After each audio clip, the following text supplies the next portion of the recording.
বাইরে যা গরম, তাই বাড়িতেই বানিয়ে ফেললাম হেলদি আইসক্রিম। তো হেলদি আইসক্রিমের জন্য কি কি লাগলো দেখো বন্ধুরা। তরমুজ, আঙুর, খেজুর, তরমুজ, আঙুর আর খেজুরগুলোকে একদম কুচি কুচি করে কেটে নিয়েছিলাম। তারপর কাজু, কিশমিশ, আলমন্ডগুলোকেও ভালো করে কুচি কুচি করে নিয়েছিলাম। তার সাথে মেশালাম টক দই,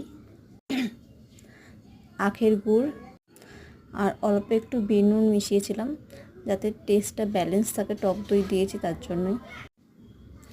আর সত্যি বলতে দেখতে খুব সুন্দর হয়েছিল, খেতেও বেশ ভালো হয়েছিল।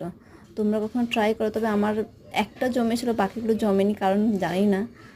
আমি ইউটিউবে একটা ভিডিও দেখে করেছিলাম, তার কি সুন্দর জমে গেছিলো, কিন্তু আমার একটাই মাত্র জমেছিল, আর কোনোগুলো জমেনি। এমনি বাটি আইসক্রিমের মতন করে খেয়েছি। আমি বানিয়ে সারা ডিপ ফ্রিজে রেখেছিলাম। তারপরের দিন দুপুরের দিকে আমি আইসক্রিমটা বের করেছিলাম।